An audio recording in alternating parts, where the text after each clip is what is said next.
Nous sommes le 4 mai 2009, il est 6 heures du matin, quand les services de police reçoivent un appel d'urgence. Au bout du fil, c'est Helen Milner, 46 ans. Elle est complètement paniquée et explique à l'opérateur qu'elle a découvert son mari Phil Nisbett, apparemment décédé. Aujourd'hui sur Dark Stories, je vous emmène avec moi dans une histoire de mensonges, de manipulation et de trahison. Une affaire où la vérité va malheureusement mettre des années à éclater. Installez-vous confortablement, bienvenue en Nouvelle-Zélande, et on est parti.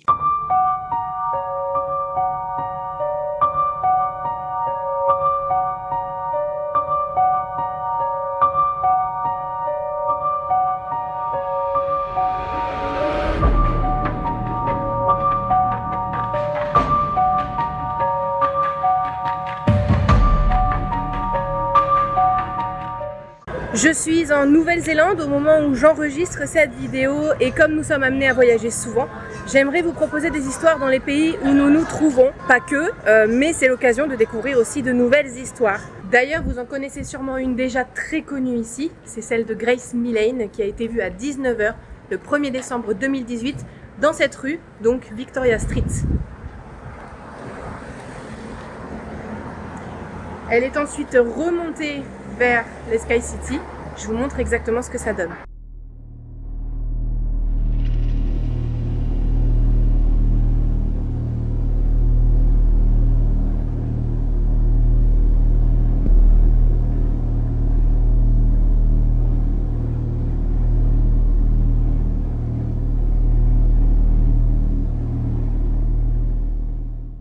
Donc elle a ensuite été vue ici devant le Sky City, donc qui est derrière moi, et pour avoir fait le chemin plusieurs fois à pied, c'est évident qu'elle a dû s'arrêter en cours de route puisque, vous voyez, je viens de le faire de la Victoria Street jusqu'à Sky City, on a à peine 3 minutes de route.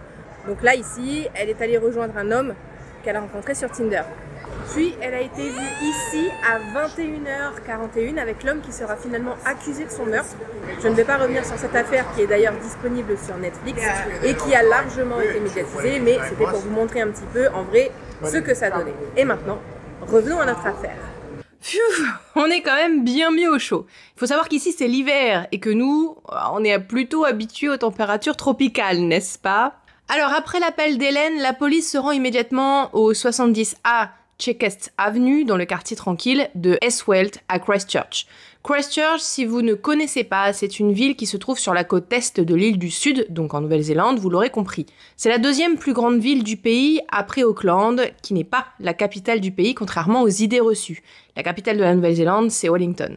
C'est l'une des villes les plus british de l'île, on y trouve beaucoup de bâtiments néo-gothiques et des jardins à l'anglaise. La ville est tristement célèbre pour le séisme qui l'a frappée le 22 février 2011. D'une magnitude de 6,3, il a causé la mort de 185 personnes et détruit une grande partie du centre-ville. Et tout ça, ça a profondément marqué Christchurch.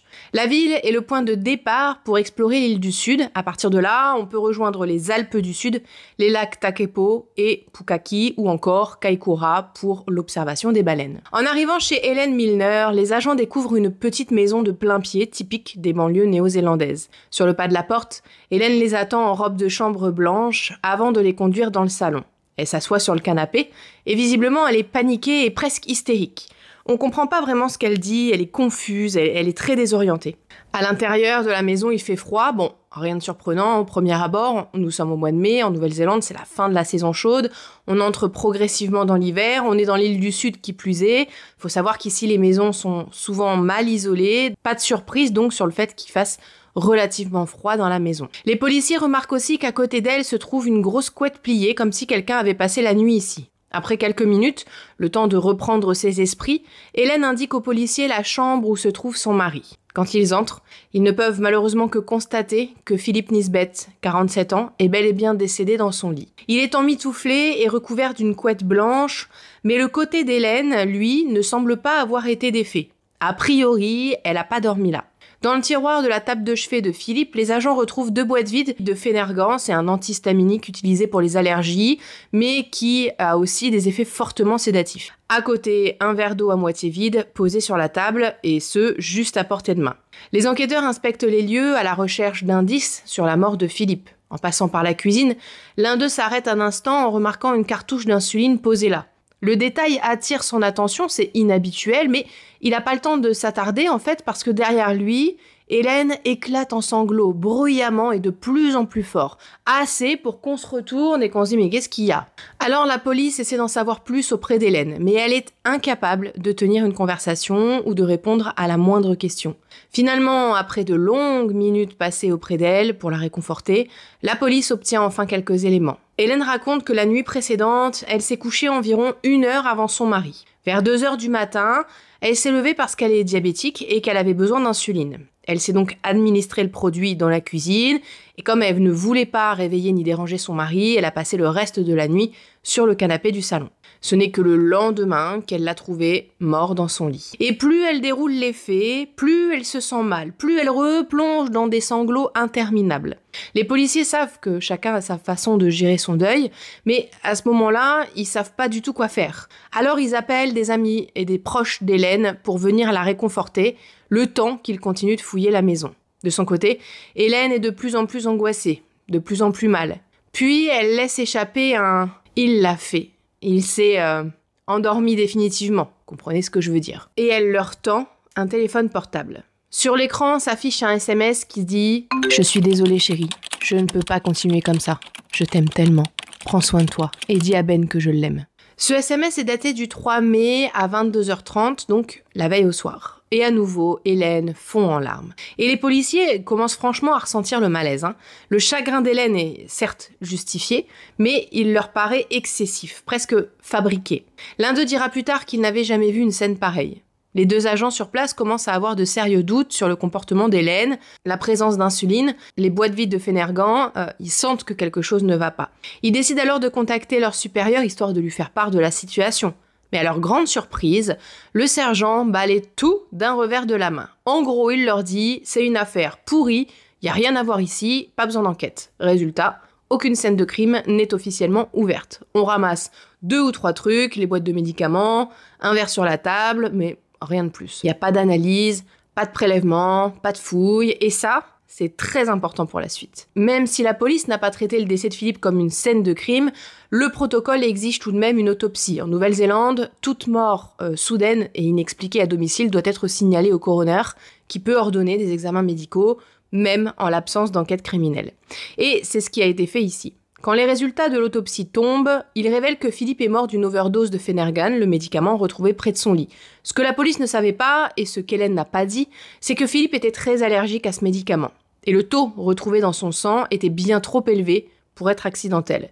Mais malgré ça, les officiers n'ont rien creusé. Pour eux, l'explication la plus simple, c'est la plus évidente. Philippe s'est donné la mort. Ils transmettent le rapport au coroner et le dossier est refermé. Fin de l'histoire. Hélène, de son côté, ne sera appelée que 8 jours plus tard dans le cadre d'une déclaration, un témoignage de routine, comme le veut la procédure, donc rien de plus, quoi. Juste, elle raconte ce qu'elle a vu, elle raconte la même chose qu'elle a dit aux enquêteurs, et c'est tout. Philippe a grandi dans la banlieue est de Christchurch au début des années 60. Il est l'aîné d'une famille de 4 enfants avec Andrew, Roger et Liane. Depuis tout jeune, c'est un homme discret, droit, presque trop raisonnable. Et il n'a mis les pieds dans un bar qu'à 21 ans, alors qu'en Nouvelle-Zélande, comme en Australie d'ailleurs, l'âge légal pour boire est de 18 ans et non pas 21 comme aux États-Unis par exemple. La plupart des jeunes foncent donc en boîte dès leur 18e anniversaire. Mais pas Philippe. De manière générale, c'est un homme réfléchi, posé, qui n'est pas du genre à faire de vagues. Il est le père de 2 enfants qu'il a eu avec son ex-femme. Il est passionné de golf, de billard, de squash, mais aussi de moto et de voitures. Il sillonne les routes avec sa bécane et passe des heures à collectionner des modèles réduits de véhicules. Liane est très proche de son frère. Depuis qu'il a son permis, elle monte à l'arrière de sa moto pour qu'il l'emmène à ce qu'on appelle la brigade des filles. C'est un centre qui propose des activités sportives communautaires, des activités créatives et souvent très spirituelles. Une sorte de scout chrétien, quelque part très encadré, souvent associé à des églises protestantes où on inculque des valeurs de respect, de foi, de responsabilité et de service. Avec Hélène, ils se rencontrent autour de 2001. 4 ans plus tard, ils se marient, donc en novembre 2005, à l'occasion d'une petite cérémonie familiale à leur domicile, entourés de quelques proches. Leur couple a connu des hauts et des bas, comme n'importe quel couple, j'ai envie de vous dire. 1 an après leur mariage, ils se seraient même séparés pendant environ 4 mois, avant de se remettre ensemble. Après cet épisode, ils se sont donc rabibochés et globalement, leur vie était paisible et heureuse. D'ailleurs, La veille de la mort de Philippe, Hélène et son mari avaient passé un très bon moment ensemble. Et rien que d'y penser, ça la met en colère de savoir que Phil est passé à l'acte parce que justement la veille, ils faisaient de beaux projets ensemble. Là, elle a plutôt l'impression qu'il l'a laissé tomber. À ce stade, les enquêteurs pensent en avoir fini, ils ont le rapport d'autopsie, la déclaration d'Hélène bien propre, bien ficelée, et tout semble pointer vers l'acte volontaire. L'affaire est presque classée. Mais si c'était vraiment le cas, cette vidéo n'existerait pas. Parce qu'en réalité, un détail va tout faire basculer. Pendant qu'Hélène raconte à la police 8 jours après la mort soudaine de son mari à quel point elle est bouleversée, une personne commence à douter sérieusement. La sœur de Philippe, Liane. Elle n'a jamais cru une seule seconde à cette histoire de départ volontaire. Pour elle, c'était impensable. Son frère ne pouvait pas faire quelque chose comme ça. Il ne l'aurait jamais fait. Il était en forme, il était en bonne santé, et quelques semaines plus tôt, il avait même évoqué le projet de déménager en Australie. Liane et sa famille y vivent maintenant depuis quelques années, et après leur départ, frères et sœurs faisaient absolument tout pour se voir, malgré la distance. Bon, qui n'est qu'à un peu plus de 2 heures de vol. Mais au fil des années, ils ont commencé à s'éloigner l'un et l'autre quand Phil s'est marié, puis a divorcé de la mère de ses enfants. Quand Liane est rentrée en Nouvelle-Zélande pour aider à organiser les funérailles de son frère, elle a immédiatement senti qu'il y avait un problème. Hélène avait un comportement déroutant. Elle ne semblait pas accablée de chagrin. Au contraire, elle était froide, concentrée sur la logistique, comme si elle gérait un événement. Elle donne des ordres, elle coordonne tout et elle semble convaincue que les gens sont venus pour elle. Comme si elle était la star du moment. Sauf qu'on est aux funérailles de son mari. Mais ce qui a vraiment mis Liane mal à l'aise, c'est un détail bien plus troublant. Hélène refuse catégoriquement de la laisser seule avec le corps de Philippe. Pas une seule fois. À chaque fois que ça pouvait arriver, Hélène restait collée à elle et surveillait absolument tout, comme si Liane pouvait comprendre ou voir quelque chose. Surtout quelque chose qu'elle ne devait pas voir. Et puis il y a eu ce moment qui a profondément choqué Liane. Hélène voulait faire incinérer Philippe, et rapidement, sans cérémonie particulière, sans lui laisser ce temps précieux pour lui dire au revoir. Et pour Liane, c'est cruel. Elle est sa sœur, elle était proche de son frère, et elle avait besoin de faire la paix, de voir une dernière fois le visage de son frère et de lui rendre hommage. Et il faut dire que la relation entre Liane et Hélène n'est pas au beau fixe, et ça, depuis 2006 déjà. Cette année-là, le fils de Liane, Lance, était venu passer du temps en Nouvelle-Zélande chez Phil et Hélène. Pendant son séjour, il y aurait une dispute, en tout cas un mot plus haut que l'autre, qui aurait créé énormément de tensions. Lance et Hélène avaient tous les deux appelé Liane pour lui raconter ce qu'il s'était passé. Et depuis cet épisode, plus rien n'a jamais été pareil. Une distance finalement qui s'est creusée un peu plus au fil des années, et pour Liane, c'est Hélène qui en est responsable. Alors oui, Hélène n'avait rien fait, mais depuis cette dispute, Liane n'avait revu son frère qu'une seule fois. Et elle avait l'impression d'avoir été privée de précieuses années avec lui. Et ça, elle peut pas le digérer. Avant qu'Hélène n'entre dans sa vie, Philippe était beaucoup plus présent. Les amis de son frère disent la même chose. Ils se voyaient souvent, ils sortaient souvent ensemble, ils riaient ensemble. Philippe avait d'excellentes relations avec ses frères et sœurs et avec ses amis. Mais dès qu'Hélène est entrée dans sa vie, plus rien. Tout a changé. Quand il y avait des problèmes, il ne se plaignait pas, il gardait tout pour lui, il souriait toujours. Il partageait plus en fait. Et plus Liane passe de temps avec Hélène ou entend des témoignages de proches du couple, plus elle réalise que cette femme n'est pas aussi stable qu'elle en avait l'air. Lors d'une visite en Nouvelle-Zélande, elle était passée voir Philippe et Hélène. Et là, elle avait trouvé son frère en état de panique. Hélène lui avait dit qu'elle avait tenté de faire une overdose d'insuline. Philippe était bouleversé et très inquiet. Mais pour Liane, c'était autre chose. Alors Liane a essayé d'en parler avec Hélène, de comprendre ce qui se passait, mais très vite, elle a eu la sensation qu'il ne s'agissait pas d'un vrai geste désespéré, mais d'une mise en scène. Comme un moyen de provoquer une réaction. Tout sonnait comme un appel à l'aide. Ou un appel à avoir de l'attention. Et ce qui l'a encore plus frappée, c'est qu'elle a compris que c'était pas la première fois qu'Hélène agissait comme ça. Et puis, elle se souvient que lorsque son fils Lance a rendu visite au couple en 2006, il est revenu en rapportant une conversation étrange. Lance et Philippe étaient en train de discuter dans un pub, Hélène est là, un petit peu en retrait, et la conversation dérive sur Karen, la première épouse de Philippe et la mère de ses 2 enfants, dont Ben. Et c'est là que Lance raconte quelque chose d'inquiétant. Selon lui, Philippe lui aurait demandé sur un ton qu'il n'a jamais vraiment su interpréter, s'il connaissait quelqu'un, un tueur à gages par exemple. L'idée, faire disparaître Karen, la tuer, et mettre en scène le meurtre comme un incident domestique. Un accident, rien de plus. Lance n'a jamais oublié cette phrase, et même s'il est impossible aujourd'hui pour lui de savoir si c'était sérieux ou si c'était une provocation sur le coup de la colère, le simple fait que cette idée ait été formulée l'a profondément marqué. Après coup, Liane se demande si ce moment n'était pas un premier signal. Un indice peut-être que déjà à l'époque, Philippe vivait dans un climat de tension permanent. L'idée de faire disparaître quelqu'un, même lancée à demi-mot, n'aurait jamais dû faire partie d'une conversation normale. Après ça, Lance a appelé sa mère, Liane, pour lui en parler, et Liane a préféré enterrer cette conversation et l'ignorer complètement. Mais avec le recul, elle se demande si l'élément déclencheur, ce serait pas finalement Hélène. La nouvelle femme de Philippe a toujours vu Karen comme une menace. Après tout, Philippe a passé des années avec elle, c'est la mère de ses enfants d'une certaine manière, son mari sera lié à elle à jamais. Mais Liane, même si elle se méfie de sa belle-sœur, elle se dit que c'est quand même tiré par les cheveux, et finalement elle décide de rien dire à la police. Mais un jour, elle apprend quelque chose qui la surprend profondément. Quand Liane et sa famille ont appris la mort de Philippe, on leur a dit que Philippe était mort dans son camion. Sauf que contrairement à cette version, Liane apprend que Philippe est en réalité mort dans son lit à la maison. Et Hélène lui donne une nouvelle explication. Selon elle, Philippe aurait mis fin à ses jours parce qu'on venait de lui diagnostiquer une narcolepsie. Personne dans son entourage n'avait entendu parler de ce soi-disant diagnostic. Un argument bancal qui laisse Liane plus perplexe que jamais. Malheureusement, les funérailles se terminent et Liane doit retourner en Australie. Malgré ça, elle reste en contact avec Hélène, sait-on jamais, et justement, quelques semaines après la mort de Philippe, Liane reçoit un appel inattendu. C'est Hélène. Elle est en larmes et très émue. Elle lui explique qu'elle vient de retrouver une lettre que Philippe aurait laissée avant de mourir. Elle l'aurait trouvée dans un coffre-fort, ce qui expliquerait pourquoi la police ne l'a pas vue lors de la première fouille. Pourquoi est-ce que Philippe l'a mise dans un coffre-fort ? À nouveau, Liane est prise de doute. 8 jours seulement après la mort de Philippe, Hélène discute avec un homme, un certain Barry Hayton. Et seulement 3 semaines et demie plus tard, Barry emménage chez elle, dans la maison de Chequest Avenue, dans le même lit où Philippe dormait encore un mois plus tôt. Le 12 juillet, donc 2 mois et 1 semaine après la mort de Philippe, Barry lui offre une bague, une jolie bague, qu'Hélène porte à l'annulaire gauche. Mais quand on lui pose la question, Barry est catégorique, non, ce n'est pas une demande en mariage, juste une bague d'amitié, rien de plus. Pourtant, tout dans la posture d'Hélène, ses messages, son comportement, la rapidité avec laquelle elle a tourné la page, intrigue quand même. Et même si leur relation n'était pas officiellement une relation amoureuse, la proximité entre eux, sitôt après la mort de Philippe, a fait bondir plus d'un proche. À commencer par Liane.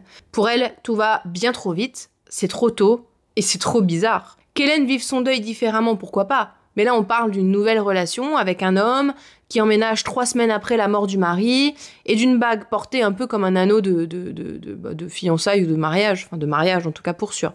Alors forcément, quand Liane prévoit de revenir en Nouvelle-Zélande pour fêter le 21e anniversaire de son fils Lance, elle sent déjà que le séjour chez Hélène va être particulier. Mais elle a tout de même prévu de loger chez elle. À son arrivée, elle voit tout de suite un Kia Sportage flambant neuf garé dans l'allée. C'est la voiture de Barry. Et là, elle se dit « Ok, ça va être gênant ». Mais elle fait bonne figure et elle entre. À son arrivée, Hélène lui présente Barry. Il monte ses sacs dans la chambre comme si de rien n'était. Et puis tous les 3 s'installent dans le salon pour discuter. L'ambiance est un peu étrange quand même. Polie, mais tendue. Comme si tout le monde faisait semblant de vivre quelque chose de tout à fait normal. Durant son séjour, Liane a besoin d'un téléphone pour rester joignable en Nouvelle-Zélande. Son fils lui en avait prêté un, mais il fonctionne pas correctement. Et c'est là qu'Hélène lui propose l'ancien téléphone de Philippe, avec une carte SIM encore créditée. Liane, elle est un peu gênée, un peu mal à l'aise, elle hésite quand même. C'est le téléphone de son frère décédé. Et le simple fait de le tenir en main lui serre la gorge. Mais elle n'a pas vraiment le choix, le lendemain elle a plein de choses à faire, alors elle accepte. Pendant que Liane s'installe, Hélène prépare des boissons dans la cuisine. La sœur de Philippe part s'installer sur le canapé.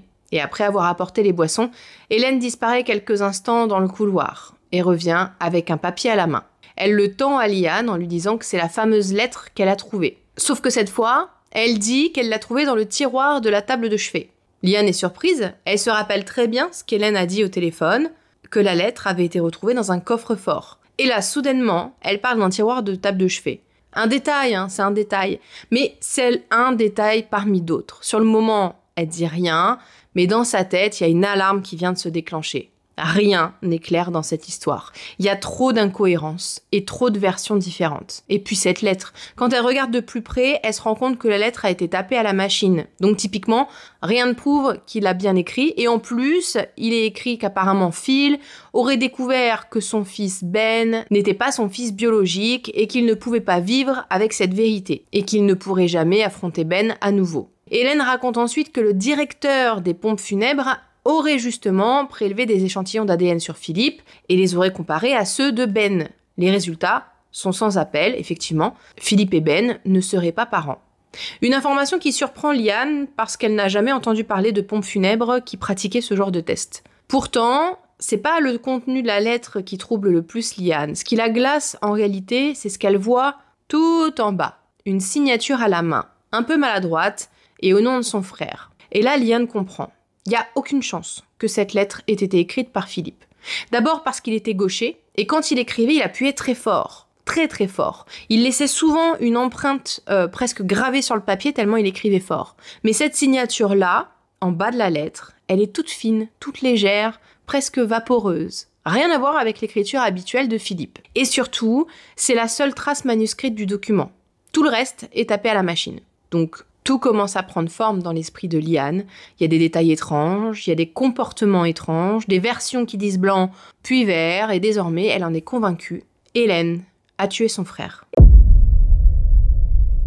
Et pourtant, comme si de rien n'était, Hélène revient dans la pièce avec d'autres documents. Elle tend à Liane une ancienne photo sur laquelle on y voit un homme qu'elle présente comme étant Philippe, avec une femme vêtue d'une robe à volants style un peu 1930. Une photo qui, a priori, donne l'impression de venir d'une soirée costumée. Mais Hélène en est certaine, c'est surtout la preuve que Philippe avait une liaison avec cette femme.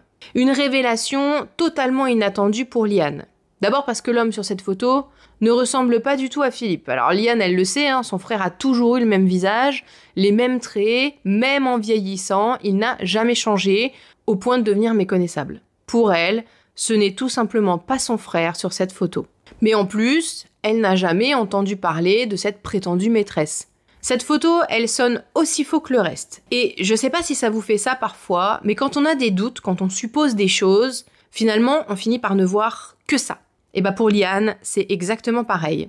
Dès qu'Hélène dit quelque chose ou lui donne quelque chose, ça ne fait que renforcer ses soupçons. Et puis Hélène ouvre une carte de Noël que ses parents avaient envoyée à Ben, le fils de Philippe. À l'intérieur, il y avait un petit peu d'argent. Et sans même hésiter, Hélène retire les billets de l'enveloppe et les tend à Liane. La sœur de Philippe, elle est choquée, Ben, il est vivant, il est là. Cet argent, il lui appartient, c'est à lui que cette carte est destinée. D'ailleurs, Hélène aurait très bien pu la lui transmettre. Mais non. Pour elle, c'était normal de s'approprier le contenu et de le redistribuer à sa façon. Liane trouve ça profondément déplacé. Et comme si ça ne suffisait pas, juste après, Hélène se met à critiquer Philippe, et de plus en plus méchamment. Elle remet en question sa morale, elle tente de salir sa mémoire, et à l'entendre, elle aurait même découvert un petit carnet noir où Philippe aurait noté le nom de ses conquêtes. Plus étrange encore, elle prétend avoir trouvé une sorte de manuel expliquant comment devenir un prostitué masculin. Une accusation de plus dans une série de récits de plus en plus invraisemblables. Pour Liane, c'est clair, Hélène tente d'effacer tout ce que Philippe était pour imposer sa propre version de l'histoire. Mais elle ne va pas voir la police, déjà parce qu'elle a bu, elle peut pas conduire, elle ne vit pas en Nouvelle-Zélande, elle n'a vraiment personne à appeler, mais surtout, Liane est sous le choc. Elle essaie tant bien que mal d'encaisser tout ce qu'elle vient d'apprendre, de faire le tri entre ce qu'elle voit, ce qu'elle ressent et la réalité qui se dessine peu à peu sous ses yeux. Et c'est là qu'elle réalise quelque chose de bien plus grave. Si ce qu'elle soupçonne est vrai, si Hélène a réellement tué son frère, alors Hélène n'est pas seulement une menteuse, c'est une femme dangereuse. Et Liane comprend qu'elle doit faire très attention. Elle ne doit rien laisser paraître pour ne pas montrer à Hélène qu'elle doute. Il faut qu'Hélène ignore absolument ce qu'elle a compris. Elle ne sait pas encore quoi faire, ni à qui parler. Elle a juste besoin de temps pour réfléchir, pour reprendre ses esprits. Alors elle monte dans sa chambre et s'y enferme. Dans un mélange de panique et de lucidité, Liane essaie d'envoyer un message à son compagnon qui est resté en Australie. Mon Dieu, Hélène a tué Phil. Mais en regardant l'écran, elle comprend que le message n'est jamais parti. Le téléphone n'a plus de crédit en fait, donc elle ne peut joindre vraiment personne.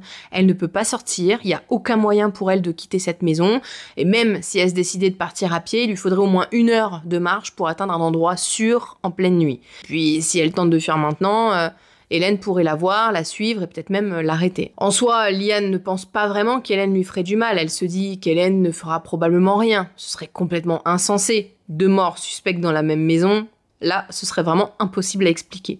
Et puis, Hélène le sait. Les enfants de Liane savent où elles sont. Son compagnon aussi. Si quelque chose lui arrivait, tout remonterait immédiatement à elle. Il y aurait une enquête, un procès, cette fois en tout cas. Elle ne pourrait pas s'en sortir. Mais imaginez un petit peu la dynamique dans laquelle Liane est à ce moment-là, quoi. Le lendemain, donc, c'est le 21e anniversaire de son fils, Lance. Une journée qui aurait dû être festive et joyeuse, mais Liane, elle, se sent dans un état second. Elle fait bonne figure, elle s'habille, elle se rend à la fête, mais elle doit y emmener Hélène. Elle doit l'avoir à ses côtés, sourire, faire semblant, et au fond d'elle, elle a l'impression de trahir tout le monde. Elle est là, avec celle qu'elle pense responsable, et personne ne le sait. Mais Liane en est persuadée, elle ne peut pas laisser paraître quoi que ce soit. Si Hélène comprend qu'elle a deviné, ça pourrait devenir dangereux. Alors elle joue le jeu, elle sourit, et elle fait comme si tout était normal. Parce que le plus important, c'est qu'Hélène ne soupçonne rien. Et à côté de ça, elle va profiter du temps qui lui reste en Nouvelle-Zélande pour assembler des preuves, pour observer, écouter et noter tout ce qu'elle apprend. Et avant de repartir en Australie, elle racontera tout à la police. Quand le jour de son départ arrive, elle se rend comme prévu au commissariat. Là-bas, elle demande à parler aux enquêteurs qui avaient travaillé sur la mort de son frère. On la met en contact avec le sergent détective Markin. Elle lui expose toutes ses preuves, toutes les incohérences qu'elle a relevées, tous les mensonges, absolument tout. Quand l'inspecteur lui demande où est la lettre qu'Hélène prétend avoir trouvée, Liane manque de rire. Elle explique qu'elle a bien tenté de mettre la main dessus en regardant un peu partout, mais la lettre avait disparu et elle n'a jamais eu la moindre occasion de fouiller dans les tiroirs ou les affaires d'Hélène, encore moins pendant qu'Hélène était dans la maison. C'était tout simplement pas possible. Et d'ailleurs, c'était pas à elle de le faire. Si les enquêteurs voulaient cette lettre, ils avaient qu'à aller la chercher eux-mêmes, avec un mandat. Liane, elle a fait ce qu'elle pouvait, mais maintenant, c'est à eux d'agir. Et quand Liane explique que la lettre a été tapée à la machine, le détective tique tout de suite. Il confirme que oui, une lettre de départ volontaire qui n'est pas écrite à la main, c'est extrêmement rare. Dans toute sa carrière, il n'a jamais vu de lettre d'adieu qui n'a pas été écrite à la main. Jamais. Dans ce type de situation, les gens, en général, griffonnent quelque chose à la main, parfois rapidement, mais ils prennent pas le temps d'aller l'écrire sur l'ordinateur ou sur la machine, et puis de l'imprimer, et puis de la poser, quoi. Et donc, ce détail à lui seul met déjà la puce à l'oreille. Pendant l'entretien, Liane évoque aussi le comportement étrange d'Hélène, son absence totale de chagrin, son attitude presque froide après la mort de Philippe, à l'exception du jour de l'annonce officielle qui était carrément exagérée, Hélène n'a montré aucun signe de peine. Pendant l'entrevue avec Liane, le détective prend note de tout. Il rédige une déclaration qui reprend les propos de la sœur de Philippe et de tout ce qu'elle a observé ces dernières semaines.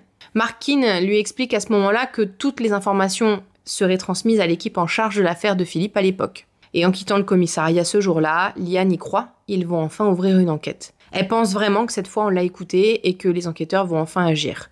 Il faudra 8 semaines après la mort de Philippe pour qu'Hélène remette enfin la lettre aux enquêteurs. Mais étrangement, son contenu a changé. Et surtout, cette version ne comporte aucune signature. C'est un texte entièrement tapé à la machine, encore une fois, mais sans aucune signature cette fois. Entre-temps, Liane est rentrée en Australie. Elle partage ses découvertes avec le reste de la famille. Elle contacte aussi le directeur des pompes funèbres pour vérifier les propos d'Hélène, et notamment cette fameuse histoire d'ADN. Et la réaction du directeur est immédiate. L'homme est outré. Il nie fermement avoir effectué le moindre test et explique que ce serait d'ailleurs totalement illégal. Jamais il ne ferait ça. C'est contraire à toute règle professionnelle et à toute règle éthique. Il est tellement indigné qu'il menace même de poursuivre Hélène en justice si elle continue de colporter ce genre de mensonges. Et on comprend, une allégation pareille peut ruiner sa carrière. Rien que le fait de l'évoquer met en péril sa réputation déjà. Liane décide alors de faire un test ADN, cette fois par les voies officielles. Et les résultats sont sans appel, Ben est bel et bien le fils biologique de Philippe. Toute l'histoire d'Hélène, cette lettre, ce prétendu motif de geste volontaire, tout s'effondre. Et ce n'est que le début. Parce que quand Liane interroge d'anciens collègues d'Hélène, elle tombe sur des témoignages absolument glaçants. À commencer par leur responsable du bureau d'Hélène, à Christchurch, puis par plusieurs agents de terrain. Tous racontent qu'Hélène parlait ouvertement et à plusieurs reprises d'empoisonnement et de meurtre. Un collègue, Gavin Moffat, se souvient d'une conversation très précise. Hélène lui avait dit qu'elle était diabétique et qu'elle soupçonnait son mari de vouloir l'empoisonner avec du sucre. Puis, presque dans la même phrase, elle lui avait demandé si Mitre 10, une chaîne de bricolage bien connue en Nouvelle-Zélande, vendait du poison pour rats. Gavin, un peu déconcerté, avait ri et lui avait demandé pourquoi elle en voulait. Elle avait juste souri et puis elle était partie. Gavin, il est resté là un petit peu perplexe et avec l'idée qu'elle envisageait peut-être de s'en servir contre quelqu'un. Apparemment, quand Hélène arrivait au bureau avec des muffins, ses collègues plaisantaient à moitié en disant « J'espère qu'elle a pas mis de mort au rat dedans ». Une blague qui à l'époque fait rire, qui vous fait peut-être sourire aussi, mais qui prend aujourd'hui une toute autre dimension quand même. Il semble qu'Hélène, globalement, elle traînait cette réputation d'empoisonneuse bien avant que quoi que ce soit n'arrive à Philippe. Un autre collègue décrit leur relation comme chaotique et pleine de tensions. Hélène semblait nourrir une forme de mépris pour lui, et avec le temps, les choses n'ont fait que s'aggraver.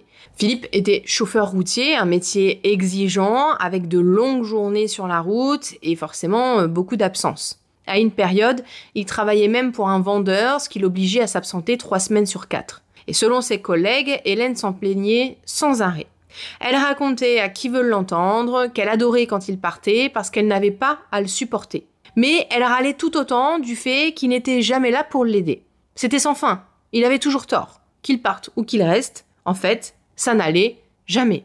Et donc peu importe ce qu'il faisait, quel que soit son travail, quelle que soit la situation dans laquelle il se trouvait, Hélène trouvait toujours une raison de le critiquer et de lui en vouloir. Et puis souvenez-vous, quelques semaines avant sa mort, Phil avait emmené Hélène en Australie. Il commençait sérieusement à envisager un déménagement là-bas. C'était un vrai projet de vie.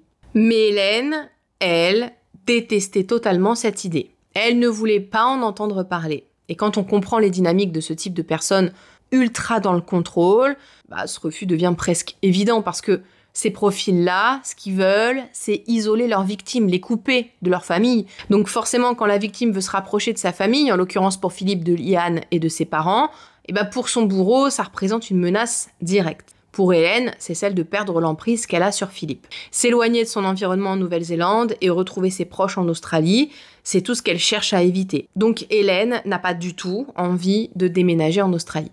Quelques mois seulement après la mort de Philippe, Hélène quitte son poste chez Grounds and Services. Et c'est à ce moment-là que les langues se délient. On découvre qu'au sein même de son entreprise, ses collègues la surnommaient déjà la veuve noire. Tout ça à cause de ses propos étranges et ses allusions au poison, on l'a vu. Et au passage d'ailleurs, personne n'a jamais rien dit, ce que je trouve absolument dingue.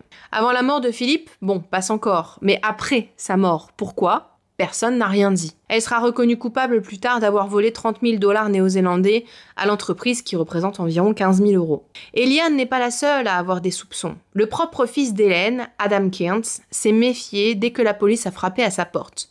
Quand la police est venue annoncer la mort de Philippe, Adam n'a pas été surpris, bien au contraire. Dès le 13 mai 2009, soit seulement quelques jours après le drame, il s'est d'ailleurs rendu au poste de police de Papanui accompagné de proches. Ensemble, ils ont expliqué aux enquêteurs qu'Hélène aurait déjà tenté de tuer Philippe 1 mois plus tôt, en avril. Dans sa déclaration, Adam raconte que sa mère lui a confié à plusieurs reprises vouloir se débarrasser de son mari. Elle lui aurait même parlé d'un tueur à gages qu'elle disait avoir déjà engagé. À l'époque, Adam avoue ne pas avoir pris ses propos au sérieux parce que, c'était sa mère. Mais il se souvient très bien lui avoir demandé pourquoi elle ne le quittait pas, tout simplement. Ce à quoi Hélène lui aurait répondu que si elle le quittait, elle perdait la moitié de la maison. Adam précise aussi qu'Hélène faisait souvent référence à l'assurance vie de Philippe, un montant de 257 000 $ néo-zélandais, donc à peu près 131 000 € qui, apparemment, représentait un bon gros filet de sécurité. Le 15 avril 2009, Adam entre dans la cuisine, sa mère est là, penchée sur le plan de travail. Elle tient 2 petites capsules transparentes et on a l'impression qu'elle les manipule avec beaucoup de précaution. À l'intérieur se trouve une sorte de poudre bleue, pâle, qu'Adam n'identifie pas avec quelque chose qu'il connaît déjà. Il la voit refermer les capsules une à une, puis essuyer soigneusement les résidus laissés sur le comptoir. Quand il lui demande ce qu'elle fait, Hélène lui répond simplement que Phil a mal à la tête et qu'elle lui prépare des médicaments. Mais Adam ne la croit pas une seule seconde. Il sait bien qu'elle prépare quelque chose. Et il lui dit. Là, la tension monte et une dispute éclate entre les deux. Adam accuse clairement sa mère de vouloir empoisonner son beau-père et Hélène nie tout en bloc. Finalement, au bout d'1 heure, Adam part se coucher, mais quelques heures plus tard, il est réveillé par Hélène qui lui dit qu'elle emmène Phil à l'hôpital parce qu'il vomit et qu'il est très malade. Le lendemain, c'en est trop pour Adam, il décide de partir. Il ne supporte plus ce qu'il voit et ce qu'il sait. Avant de quitter la maison, il aurait tout de même tenté de parler à Philippe. Il lui aurait dit franchement qu'il pense qu'Hélène lui veut du mal, mais Philippe aurait simplement haussé les épaules en rigolant et en disant qu'elle ne ferait jamais un truc pareil. Pourtant, Adam est de plus en plus inquiet. Il se souvient qu'à peine quelques heures avant la mort de Philippe, Hélène cherchait la pharmacie la plus proche. Elle voulait acheter du Phénergan. Souvenez-vous, le fameux médicament retrouvé sur la table de chevet de Philippe. Quand il se rend au commissariat de Papanouï, il n'est pas seul. À ses côtés, il y a une vieille dame de 83 ans. C'est la mère d'Hélène. Et ce qu'elle confie aux enquêteurs est aussi surprenant que dérangeant. Elle dit qu'elle ne serait absolument pas étonnée que sa propre fille soit impliquée dans la mort de Phil. Selon elle, Hélène a toujours été compliquée. Petite déjà, c'était une enfant qui semait le chaos partout où elle allait. Et elle lâche cette phrase lourde de sens. « Si ma fille a fait un truc louche, ça me surprendrait pas ». Elle prétend même qu'elle a en sa possession une liste détaillée de tous les comportements inacceptables d'Hélène qui ont eu lieu au fil des années.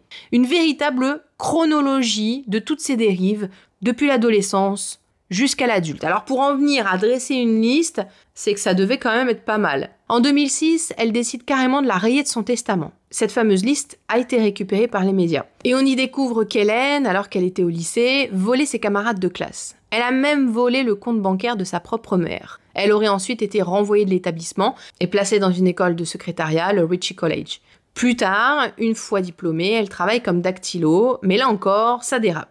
Elle est licenciée pour avoir falsifié une lettre du ministère de la Santé, soi-disant en lien avec son tabagisme. Une fausse lettre qu'elle avait elle-même fabriquée et adressée à son employeur. Peu de temps après, Hélène trouve un emploi à la United Building Society, c'est une société de crédit immobilier en Nouvelle-Zélande. Mais à nouveau, elle fait parler d'elle et se fait prendre à voler de l'argent dans la caisse. D'après sa famille, elle voulait utiliser cet argent pour acheter une bague de fiançailles à un homme dont elle était tombée amoureuse. L'affaire ne va pas jusqu'au tribunal, elle est juste licenciée, et ses parents déboursent plusieurs milliers de dollars pour étouffer l'affaire. Elle part ensuite vivre à Wellington avec son fiancé, mais la relation tourne court. Et lorsqu'elle revient à Christchurch, elle est fauchée, endettée, et apparemment toujours aussi malhonnête. Sa mère raconte que même à la maison, Hélène ne pouvait pas s'empêcher de voler. Pendant que son père prenait sa douche, elle fouillait son portefeuille. Elle vidait les tiroirs à la recherche d'argent liquide.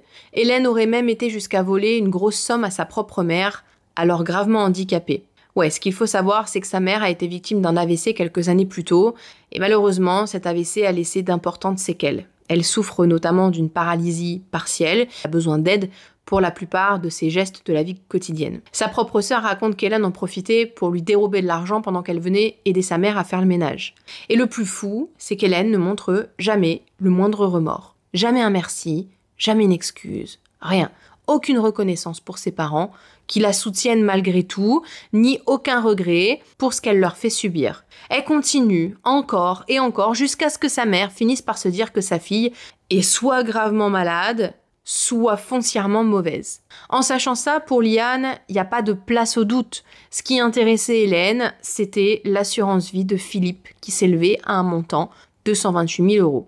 Elle a été souscrite à peine 1 an avant la mort de Philippe. Une police d'assurance qui contient d'ailleurs une clause quand même très spécifique. Si le bénéficiaire décède dans l'année suivant la souscription, aucun remboursement n'est prévu. Or, Philippe meurt tout juste 13 mois plus tard. Toutes ces informations, Liane les a partagées avec la police. Mais ce n'est que le 30 janvier 2010, donc 9 mois après le décès de Philippe, qu'Hélène est convoquée pour une seconde déposition. Un enquêteur l'appelle officiellement pour clarifier quelques points qui seraient ressortis au cours de l'enquête. En réalité, la police commence sérieusement à douter. Liane leur a transmis des éléments suffisamment inquiétants pour qu'ils réinterrogent Hélène. Et cette fois, son discours change. Cette fois, elle n'idéalise plus du tout son mariage. Désormais, elle raconte que finalement, elle n'a jamais vraiment trouvé son mari si heureux que ça. Et quand les enquêteurs l'interrogent sur la fameuse lettre retrouvée après la mort de Phil, Hélène déclare qu'elle l'a découverte dans sa mallette. Donc d'abord, elle parle d'un coffre, puis d'un tiroir de la table de chevet, et maintenant d'une mallette. Mais c'est même pas cette contradiction qui va alerter le plus les enquêteurs. Le vrai problème, c'est que la version remise à la police n'a aucune signature, alors qu'Hélène jure que celle qu'elle a trouvée en avait une. Et quand on lui fait remarquer l'incohérence, elle répond juste que, elle se souvient pas, c'était il y a trop longtemps, quoi. Hélène a même fini par dire « J'ai dû me convaincre qu'il y avait une signature alors qu'en réalité, il y en avait pas. » Et puis elle enchaîne en expliquant à quel point elle se sent seule, dévastée, trahie par la famille de Philippe qui s'est retournée contre elle. Elle se dit abattue. Pourtant, et je trouve ça dingue, malgré toutes les incohérences autour de la lettre, malgré les efforts de Liane pour alerter la police, rien ne bouge. L'enquête reste au point mort. Hélène n'est pas inquiétée. Mais Liane ne lâche rien. 1 an après la mort de Philippe, elle découvre qu'elle peut directement solliciter une enquête auprès du coroner. C'est une autorité indépendante, souvent un juge ou un magistrat, qui a pour rôle de déterminer la cause et les circonstances d'un décès. C'est pas un procès au sens pénal. Le coroner ne juge pas un coupable. Il cherche à établir la vérité sur les faits. Elle saisit donc cette opportunité et l'audience est finalement fixée en novembre 2010. La veille de l'ouverture de l'enquête, elle se rend au bureau du coroner où elle rencontre la magistrate Sue Johnson. Liane est bouleversée, mais elle est déterminée. Ce qu'elle veut, c'est revoir la lettre qu'Hélène a remise à la police, celle qu'elle soupçonne d'avoir été falsifiée. Et là, elle est stupéfaite. La lettre qu'on lui montre n'a pas de signature. Pourtant, elle en est certaine, la première fois qu'elle l'a vue, il y en avait une. Et Hélène elle-même l'a dit à la police. Alors pourquoi cette version est-elle différente ? Le lendemain, l'enquête s'ouvre officiellement devant le tribunal du coroner de Christchurch. Hélène témoigne, elle commence par parler du caractère de Phil en disant que c'est un homme fort mais qui est très sensible. Elle évoque aussi leur voyage en Australie en mars 2009 pour son anniversaire et pour voir sa famille. Pendant ce séjour, il est piqué par un insecte et prend une faible dose de Phénergan pour calmer la réaction.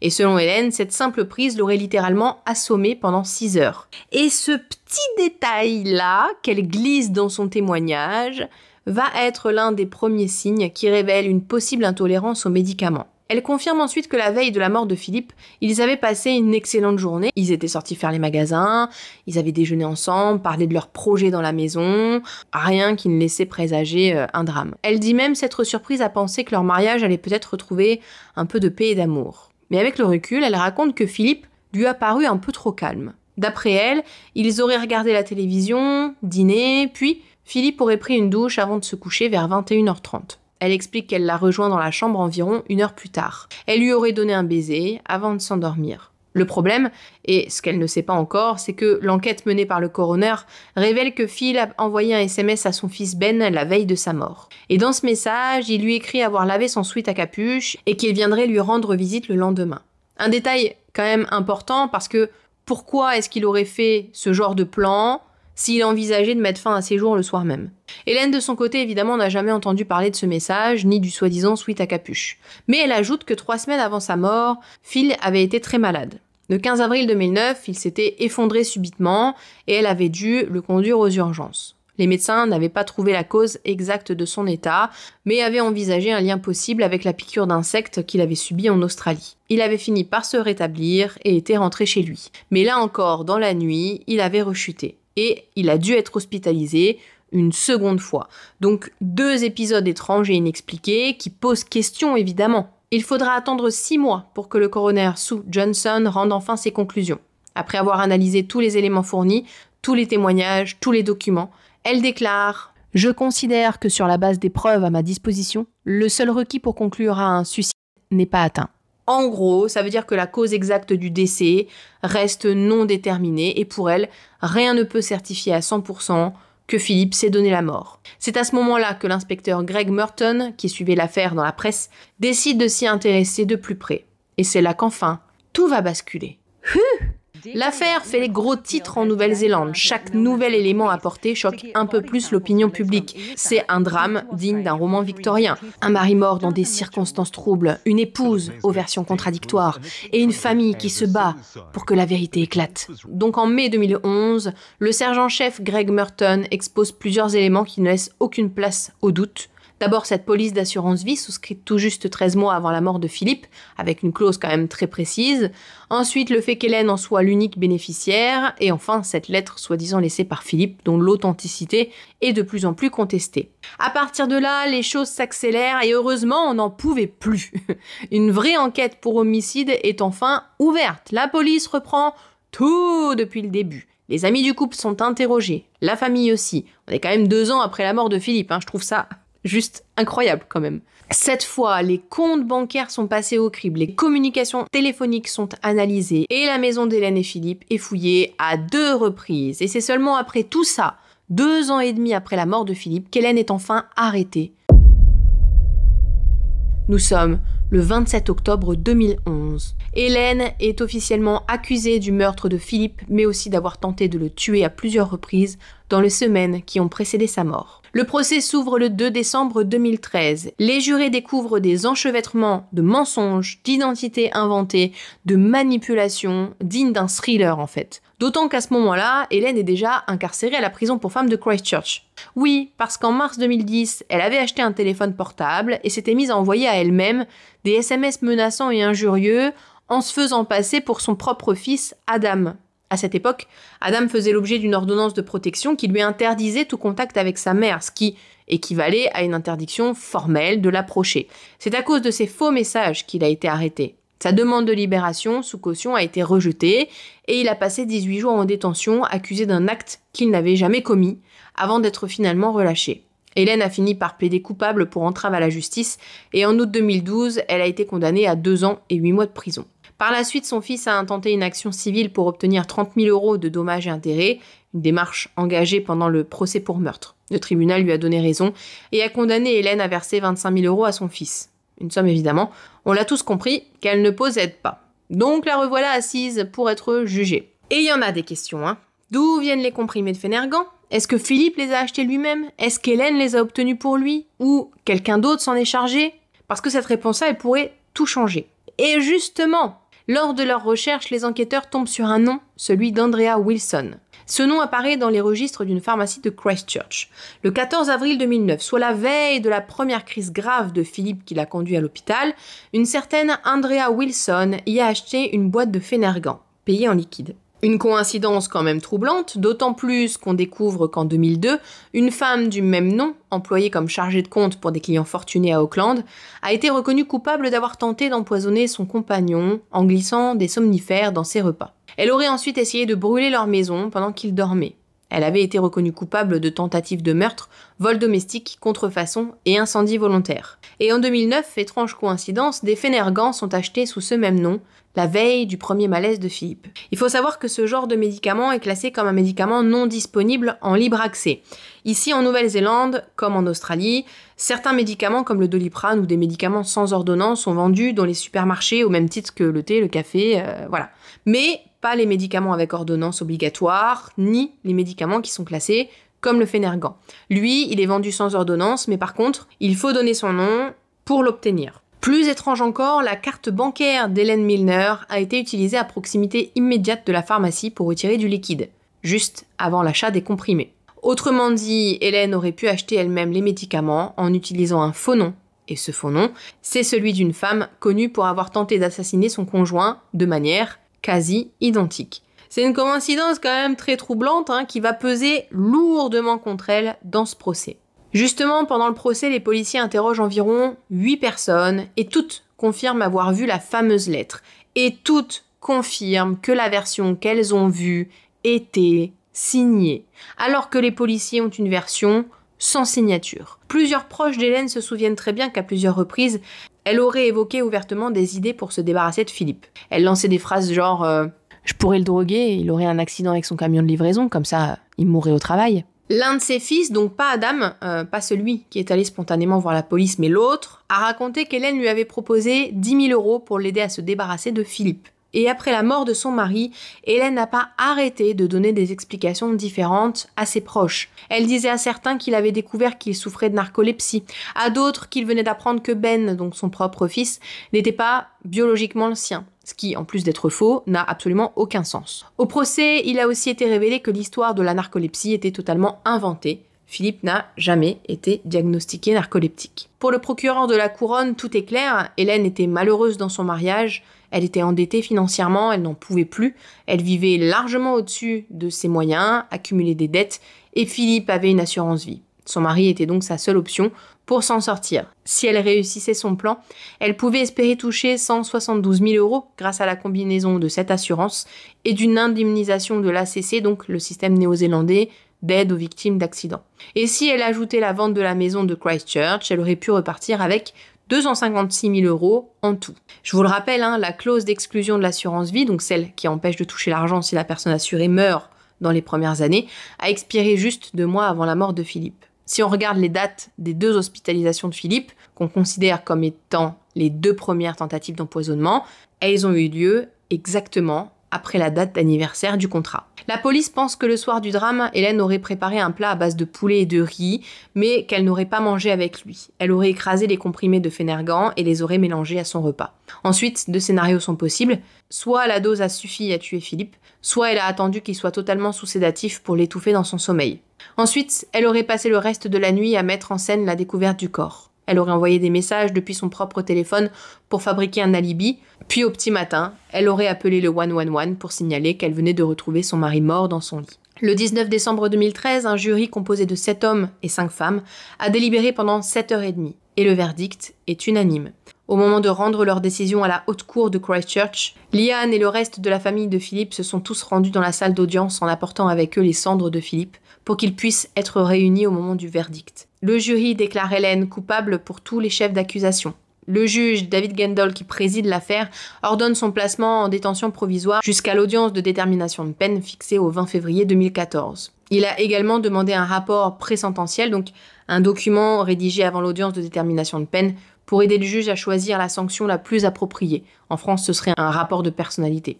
Ainsi qu'une évaluation psychiatrique. Hélène pleure toutes les larmes de son corps, comme elle sait le faire, et s'apitoie sur son sort. Une réaction étonnante, car tout au long du procès, elle était restée plutôt stoïque et distante. Le 20 février 2014, le juge David Gendall condamne Hélène à la réclusion criminelle à perpétuité, assortie d'une période incompressible de 18 ans, avant qu'elle ne puisse faire une demande de libération conditionnelle. En Nouvelle-Zélande, c'est l'une des peines les plus lourdes possibles. À cela s'ajoutent 6 années supplémentaires pour tentative de meurtre, mais elles seront purgées simultanément avec la peine principale. Le juge appose aussi ce qu'on appelle le premier avertissement. C'est une sorte de mention dans le casier judiciaire qui aggrave toute récidive future si toutefois elle est amenée à sortir un jour. Après le verdict, un rapport interne de la police néo-zélandaise a fuité dans la presse. Ce document admet qu'effectivement, Hélène aurait probablement pu passer entre les mailles du filet si Liane n'avait pas mené sa propre enquête. C'est elle, par sa ténacité, qui a permis de relancer l'affaire. Parce que personne n'avait rien fait avant. Elle a dépensé des milliers de dollars en billets d'avion, en appels téléphoniques, en démarches. Elle a sacrifié du temps avec sa famille. Elle a même perdu son emploi. Tout ça pour qu'un jour, justice soit rendue à son frère. Par la suite, elle a demandé une indemnisation à la police néo-zélandaise qui a fini par accepter. Le montant exact n'a jamais été rendu public, mais on sait qu'une première offre lui a été faite, une offre qu'elle a refusée, puisqu'après tout ce qu'elle a entrepris, elle estimait mériter davantage. Et très honnêtement, on peut la comprendre. Sans Liane, Hélène Milner serait probablement restée libre. Ce travail aurait dû être fait par la police, pas par une sœur en deuil. Liane a confié qu'elle ne s'est jamais vraiment remise financièrement de tout ce qu'elle a investi dans cette enquête, mais grâce à la somme finalement versée, elle a pu couvrir une partie des dépenses liées à l'audience devant le coroner, à rembourser les dettes contractées par ses parents, qui eux aussi avaient aidé à payer tous les frais. En revanche, ni elle ni les autres membres de la famille de Philippe n'ont jamais reçu d'excuses officielles de la police ou des enquêteurs en charge du dossier. Aujourd'hui, après ce long combat pour obtenir justice, Liane a décidé de transformer cette expérience. Elle s'est inscrite à l'université de la Sunshine Coast, où elle a entrepris un baccalauréat en criminologie et en justice pénale. Certaines sources disent qu'aujourd'hui elle est détective privée. En tout cas, je pense qu'on est tous d'accord pour admettre que cette femme est juste incroyable. Avec ses nouvelles compétences en poche, Liane espère faire évoluer le système judiciaire et surtout rendre les procédures moins stressantes pour les victimes. Elle a d'ailleurs écrit un livre sur cette affaire et le livre a même été adapté plus tard en une sorte de téléfilm néo-zélandais. En août 2014, Hélène a fait appel de sa condamnation devant la cour d'appel, un appel qui a été rejeté. En avril 2015, elle a cette fois fait appel de sa condamnation devant la Cour suprême, qui a également rejeté cette demande. Pourtant, en 2020, un nouvel événement vient relancer l'affaire. Hélène Milner revient devant la cour d'appel pour demander l'accès aux échantillons du corps de son mari. Elle espère que de nouvelles analyses toxicologiques sur les échantillons biologiques permettraient de remettre en doute les conclusions initiales de l'enquête. Concrètement, elle veut prouver que la mort de Philippe aurait pu résulter d'une cause naturelle, accidentelle ou d'une mort volontaire et non d'un meurtre prémédité. Si des anomalies étaient détectées, par exemple la présence d'autres substances, ça pourrait faire vaciller un peu la solidité du verdict de culpabilité et avec ça, elle pourrait déposer une demande de grâce auprès du gouverneur général de Nouvelle-Zélande. Et la justice accepte cette requête. Les échantillons sont toujours conservés à l'Institut néo-zélandais de sciences et de recherche environnementale, mais il y a un problème, même bien stockés, ces échantillons biologiques se dégradent avec le temps. Les experts estiment que les résultats d'éventuelles nouvelles analyses seraient très limités, voire non concluants. À l'heure où j'écris cette vidéo, donc en juillet 2025, aucune nouvelle information n'a filtré sur l'éventuel résultat de ces tests post-mortem. Impossible de savoir s'ils ont été menés, ni s'ils ont révélé quoi que ce soit. Quant à la gestion policière du dossier, la famille de Philippe réclame depuis des années une réforme. Elle estime que tout décès suspect devrait automatiquement être traité comme un homicide afin d'éviter les négligences. Pourtant, la police néo-zélandaise reste très discrète sur cette affaire. Elle refuse toujours de divulguer les conclusions de son enquête interne. Seule déclaration publique, celle de l'inspecteur détective Tom Fitzgerald, responsable des enquêtes pour le district de Canterbury. Il admet que l'enquête initiale a été un échec sur plusieurs points fondamentaux. Donc, Hélène Milner a réussi à manipuler son entourage, à mentir aux enquêteurs, à détourner l'attention, et personne n'a rien vu pendant des mois, ou plutôt, personne n'a rien voulu voir. Quand le rapport interne de la police a fuité, il a exposé noir sur blanc tous les manquements. Absence de traitement en homicide, éléments négligés, hypothèses non vérifiées, et pourtant, il n'y a eu aucune sanction et aucun agent n'a été suspendu. On s'est juste contenté de dire que les erreurs ont été signalées aux intéressés. Et de conclure sur les mots de Tom Fitzgerald, je suis sûr qu'ils ne les referont plus. L'agent Fitzgerald est d'ailleurs l'un des seuls à avoir reconnu le rôle déterminant de Liane.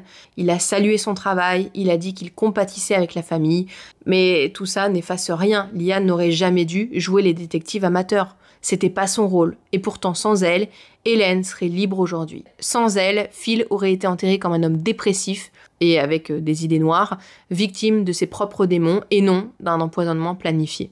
Merci à tous d'avoir regardé cette vidéo jusqu'au bout. Évidemment, on se retrouve la semaine prochaine pour une nouvelle histoire glaçante sur Dark Stories.